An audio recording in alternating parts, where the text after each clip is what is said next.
Hello, my friends. Hello, hello. Hello. Hello. Hello. How are you? How are you today? I'm cool. I'm cool like that. How's it going? I'm Yes. doing great. I'm I'm loving doing that red. great. Loving that red on you. Yes. It's Thank you. giving Jessica Rabbit. Thank you. I love Hmm. it. Yes. Well, thank you and welcome to another episode of All About Moments. We are here tonight we are gathering and we are talking about grief and losses, how it shows up, how we can sit with it, and how to keep moving forward after it happened, in the midst of it, and those sort of things. So that's what we're going to talk about tonight. Although it can be a little heavy, but I am not a certified therapist, but we do have a residential one here, so we can always use our resources, and I'm thankful for that. Let's get into it. Let's talk about it. Yes. And just as I know, like as she said earlier, the tonight may be a little heavy. If you're ever feeling anything, if you need to talk to someone and you don't have a therapist, you can dial 988. 988 is a mental health crisis line where you can speak to someone about how you were feeling. And also, if you are interested in therapy and that's something that you are definitely looking for, you know, reach out and I can help you locate somebody for you. Okay. I'm all about Yeah. talking to somebody about your mental health. All Yes, ma'am. right. Yes. Isha, bring That's us true. in. What's going on? Okay, so let's define grief and loss. Grief isn't just about death. We can grieve things that are still alive, hence separation from someone who is still living, or relationship, job, a dream, health, etc. So we're not just talking about, someone passing away, which can definitely bring on the woes of grief, but other things can also bring you grief as well. I've learned that in my community grief counseling classes that I've been a part of, and those things do go through processes. It takes a certain type of healing to go through different types of stuff. Like some people may cry all the time when they think about their loss. It brings them to tears. Other people just be quiet. They don't say nothing. They keep it bottled up inside. They, just try to shut others out. And then you also have like anger. People will lash out in anger and, allow things to get them too, so riled up about it, and, road rage and different things. They get to become angry about the things that are not even at hand, that they're really that is really hurting them. And let's not forget numbness. So that's why a lot of addictions and habits and hobbies and things come about when it comes to numbing the problem. And it's not always a negative numbing. It could be a positive numbing where you um just do certain things. You make too many stuffed animals. I'm just saying, like that's not harming nobody, but that's just a numbing that you have. Unlike, you drink a bottle of wine every night to calm the pain. So those are just certain things that happen when it comes to grief and losses. Say like Everyone that. experiences it differently. That is one Yes. thing to remember. Whether it's some people will cry, some people will withdraw, some people feel angry, some people, like you said, feel numbness. Everybody experiences differently. And just because you experience it one way, at the time when somebody is going through something, please do not take it personal. I think that's one thing too. Some people don't understand. It's not personal, it's just they're going through something. And I think as long as somebody does not as long as I'm not disrespected while they're going through however they want to, whether it's withdraw or something, I will give them their space. So I just want to put that out there. Everybody handles it differently. Just like they were saying, how functioning depression or how functioning people who do all this stuff, but deep down inside they're hurting. They showing up to all the stuff, but they really got something going on. Or the ones who, are meek and lowly in their beds, where it's evident, you can see that they're going through it. Hmm. It's physically in their bodies and just all within. So it And definitely yeah, shows up differently.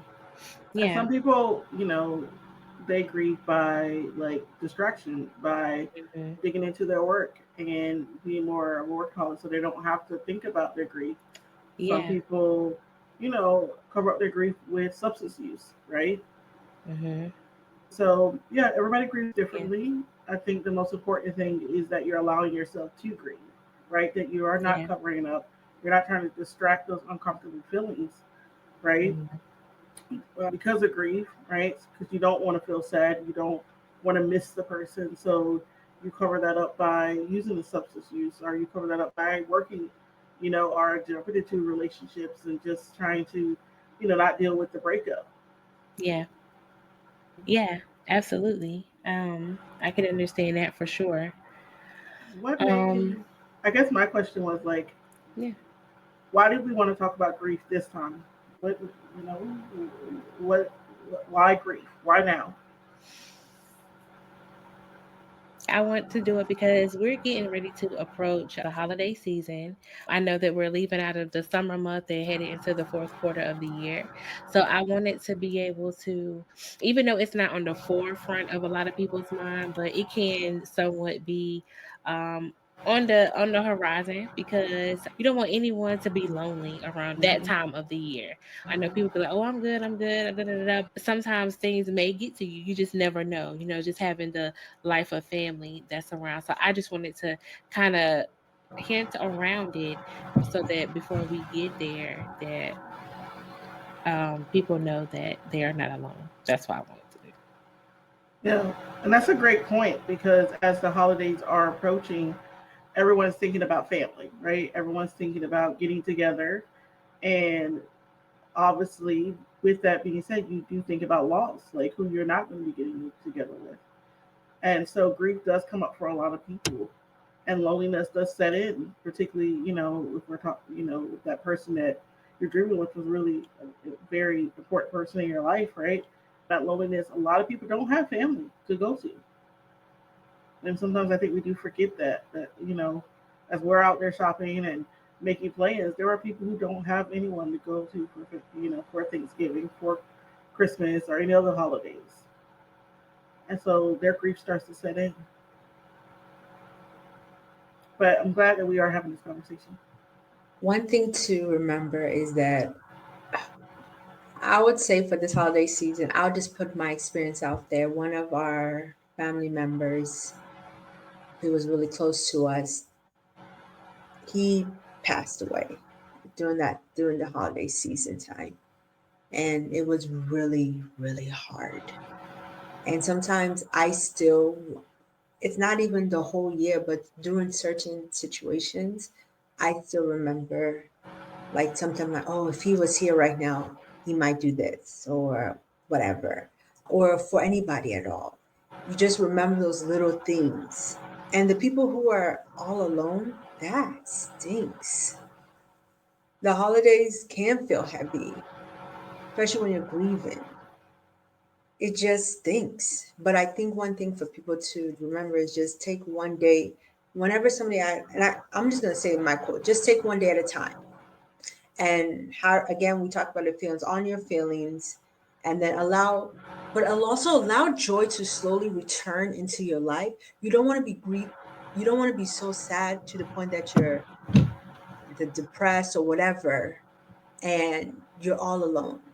I mean, it says in Psalms chapter 34, let me find, I think 18, it says, the Lord is close to the brokenhearted. So I don't, not everyone here might be a Christian or anything, but just remember that's just a word of encouragement. You're not alone. And sometimes people don't even remember too, even you don't have to sit in your house alone and grieve.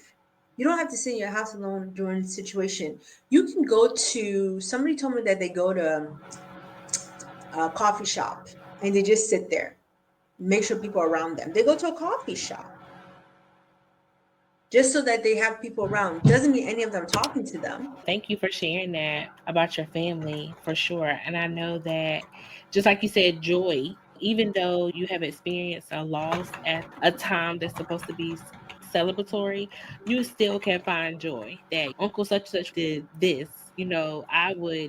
We're going to eat this in remembrance of them or do this in remembrance of them. So it's all about finding the joy in certain things, and not just death, but families that are separated. If you used to be a part of a family where all of y'all would get together and now you have your own tradition and they have their own tradition, that's a separation. Different people have experienced different things. They moved away or they're not as close to their family as they would, or they do every other holiday, that gets to them because they can't make it that time or be with them during that moment. So it's just all about just the different losses that people have. Let's talk about the stages of it. I did get into it a little bit, how people deal with it when it comes to their dream job or their dream house or dream whatever.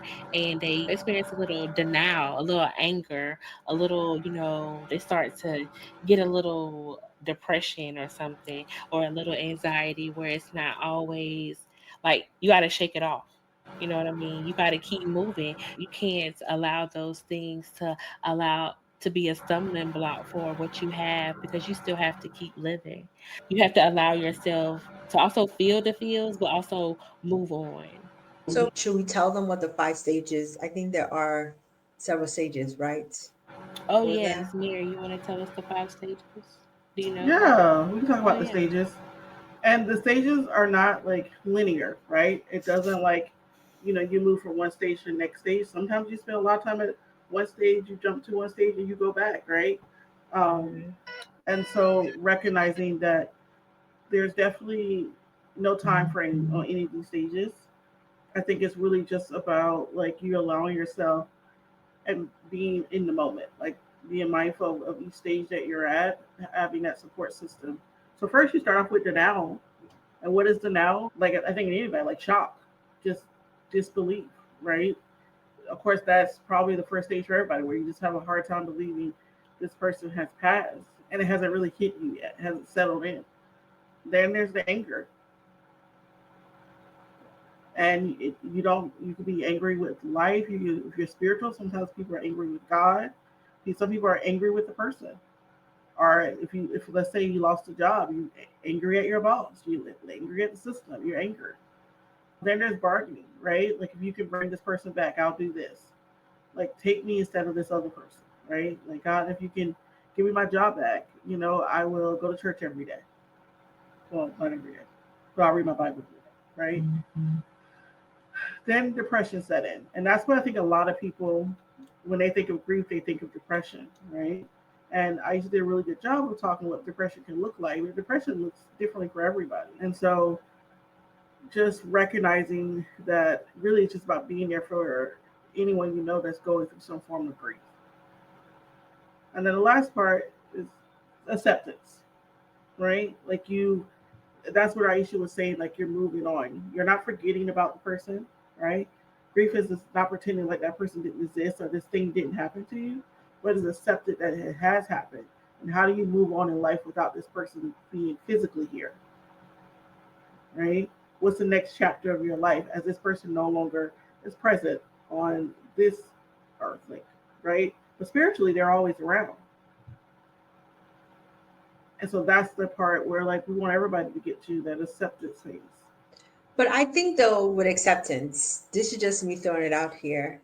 When they say move on, I feel like it's society's pressure for you to move on. Some people, it takes a long time to move on. It does. And it might not, grief doesn't have a timeline. For somebody like what Aisha was saying, somebody might remember that situation today and then forget about it until 5 months, 6 months, or a year. So whenever people say move on, it's not as easy as you think. I think once people really, I'm not saying anyone should, but when you really lose somebody, it's really not that easy. What I've learned, going to different community groups, I would say, is because I've been to more than one. I've realized that me doing like grief counseling one on one, I just sit there and cry. Like, you just about to see, just give me a box of tissue and you just about to hear me cry. And it feels better to have a community of people because, yes, they may have lost someone, physically, but they have also lost things naturally as well. So, they're able to communicate that pain of like acceptance with and connect it with their loss of someone that is, physically not here as well. And what I've understand is like you're gonna go through roller coasters. Everything is like, yeah, you may be up this week and everything's good, but then you may be at McDonald's and see 13 and be like, 13, oh my God, that's 13. That's when they had like, oh my God, that was the date.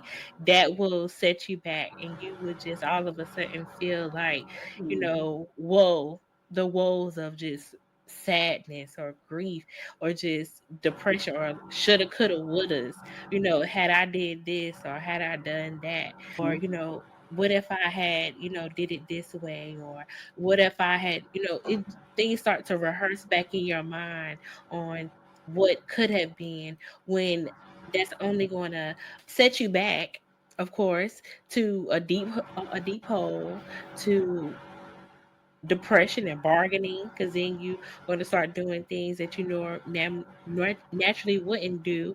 And then that's when numbing becomes in, because then you don't want to feel those feels anymore.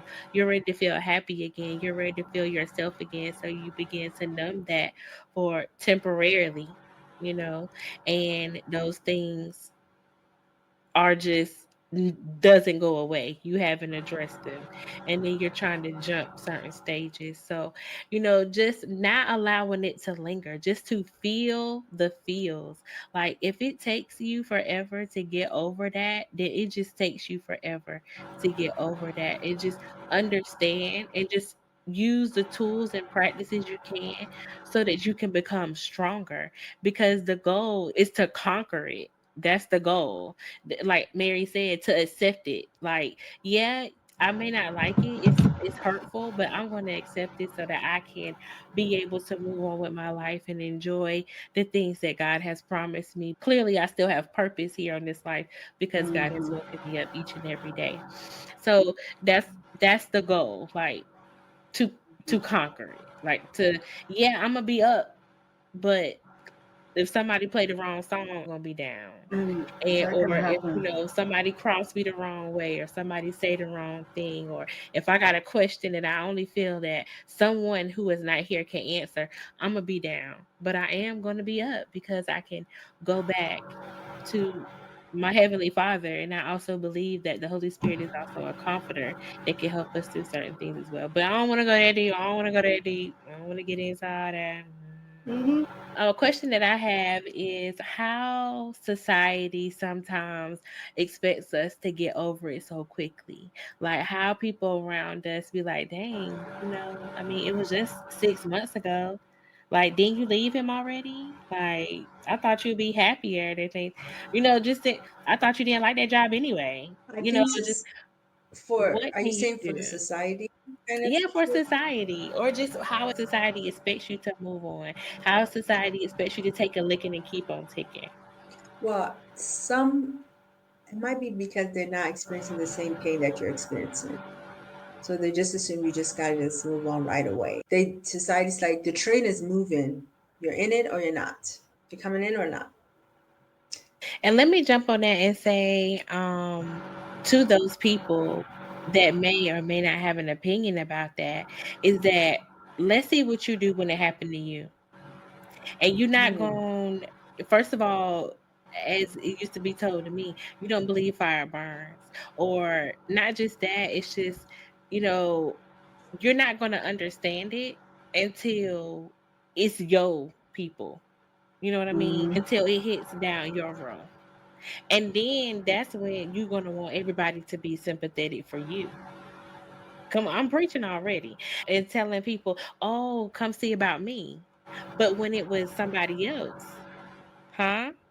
Huh? Mm. Come on, somebody. That's what I'm Well, saying. So I. you got to forgive for sure and be there for someone and be Mhm. empathetic for all people, regardless what loss it is.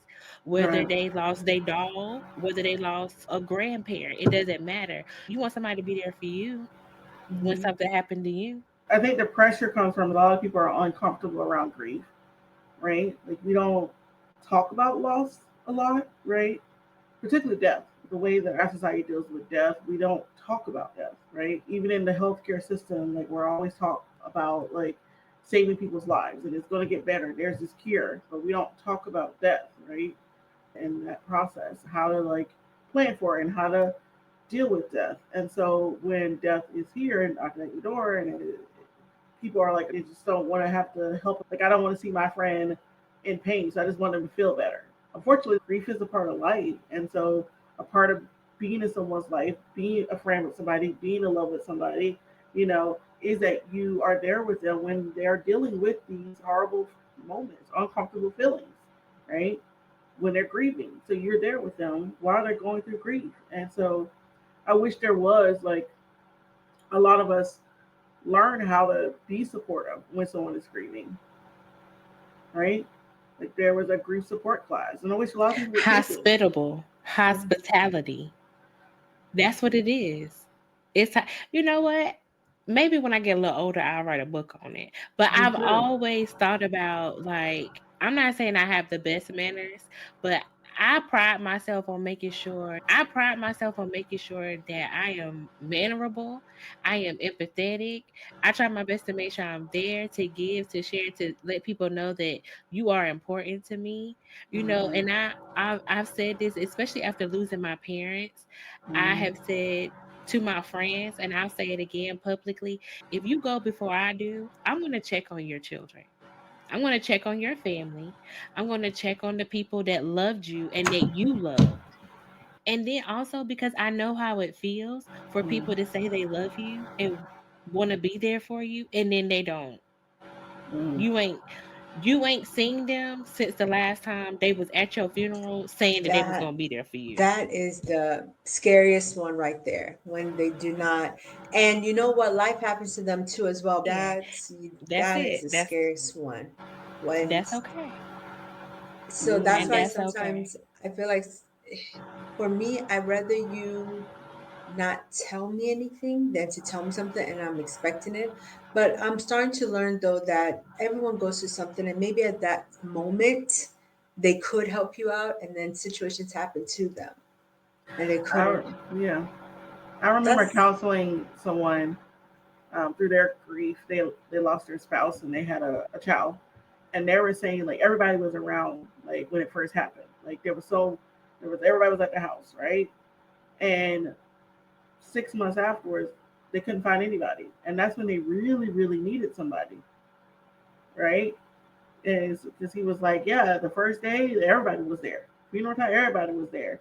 Yeah, bringing chicken, girl, bringing stuff, Mm-hmm. bringing Mm-hmm. food, Mm-hmm. dropping by, checking on you, Yeah. seeing how you doing, what you need, everything all right. Mm-hmm. Give it 30 days.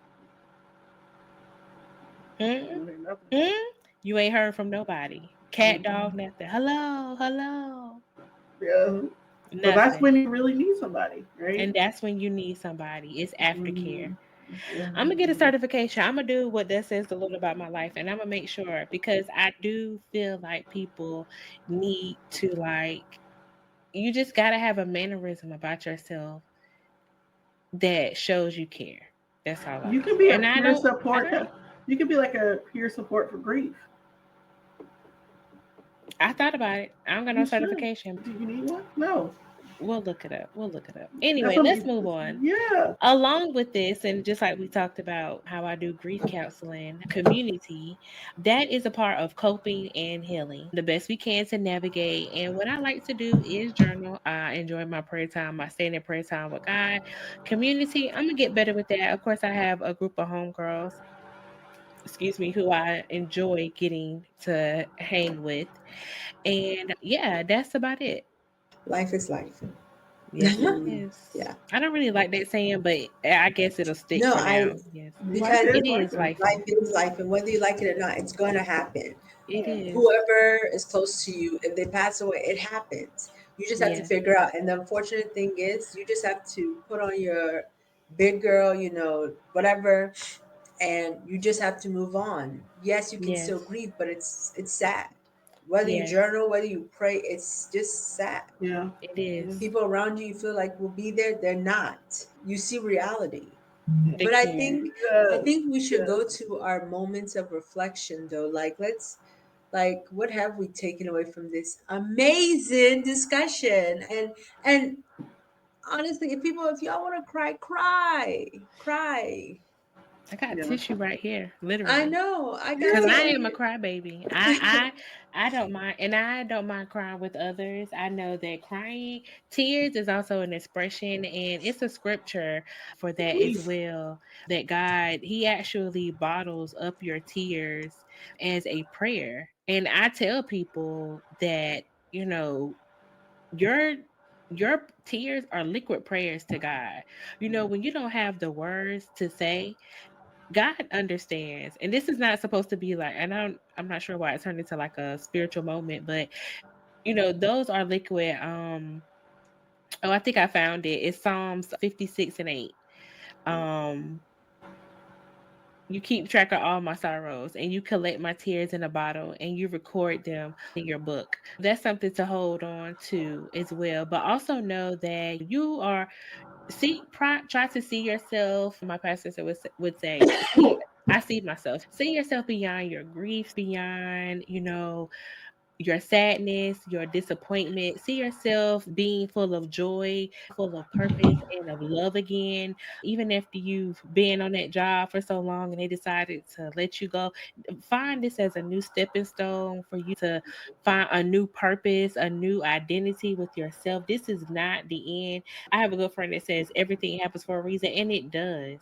We don't know the reason why. We don't know the purpose. We just know that it happened. When things are seem a Right. little dismayed, when things seem a little negative, that's when you're supposed to ask God for direction. Understand that grief does come in waves. Like you're gonna feel the wave of grief. You're gonna feel the wave of a loss. You're gonna feel the wave of a whatever. And you are healing. And healing does not mean forgetting. It means that you are remembering, especially when it comes to loss of, a physical someone. They are still in your heart You for are sure. living and thriving, right? Yes, you are accepting, you are moving on. It's actually a positive thing. And also give yourself permission to grieve. Give yourself permission to understand that that loss was a loss.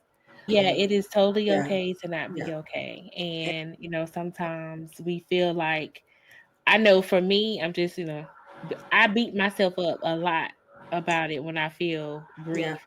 I feel like I'm not strong because I'm a mother and I want to lift up a certain standard in front of my daughter. But, I have to understand it's okay to not be okay. I try not to look at society with my loss because sometimes I do feel rushed to get over my parents. I've been with these people for 30 some years. You just can't take 5 years and forget about that. That's not how it works.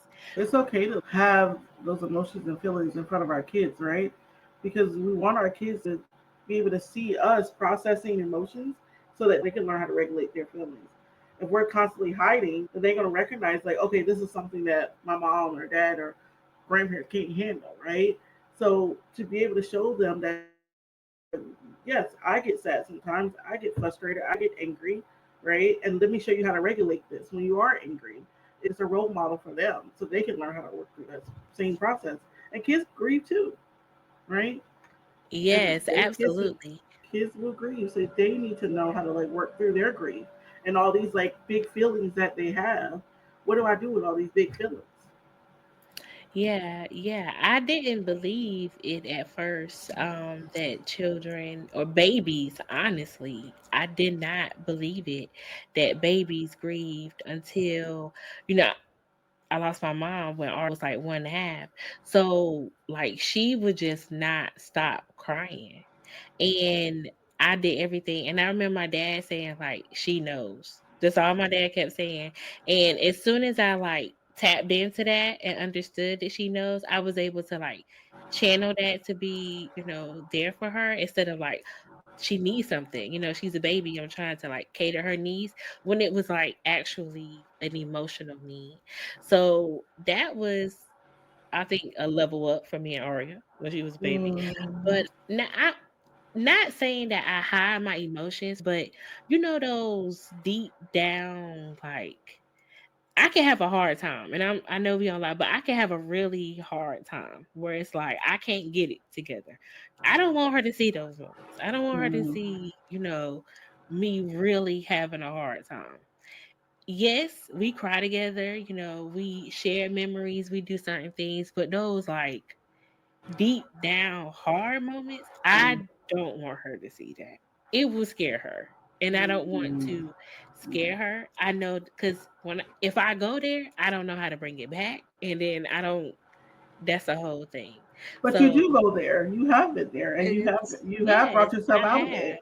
yeah. Yeah, Yes, I have with help of another adult, not a yeah. child. No, no, no. I mean, yeah, definitely not. I have Yes, so I focus don't on wanna it. even put myself I don't wanna get too like, I can get in a tizzy with her, like, we could cry and it could be a thing, but, like, a whole tizzy, like, "Girl, you lost your parent, like, you about to go in, like, it's deep."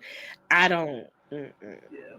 I don't deal with that, but she knows, like, I don't hide that emotion from her, of course, so she definitely Mm, see me frustrated and mad and all sorts of stuff. yeah. Well, it is. I think there was a statement that was said something about grief is love with nowhere to go, Mm, and it's okay to not be okay. Just remember, grief is not the end of your story. It's a chapter that shapes you. Healing doesn't mean forgetting, it means learning to live with love and loss side by side. mm, Yes, Even in the darkest valleys, do remember that there is light. yes. yes, Even in sorrow, there's hope. Yeah. You are not alone. You just have to find your group. Yeah. Even You're, if you it's like, oh, I'm alone. No, you're you're not not. alone. That's why No. there's no, communities out there. that's You're right. not Yeah. alone. And I'm Yeah. hoping that you all find comfort in the love you carry and courage and the hope that tomorrow can bring for all of us. Yes, Mm. All right. Thanks, that was everyone, beautiful. for watching this live. Please, Yes, please do share your own stories of grief and please. loss and healing. Right? Um, Yes. we're a community, and let us know what worked for you. Can definitely help Mhm. others right now that are feeling lost at this time. That's right.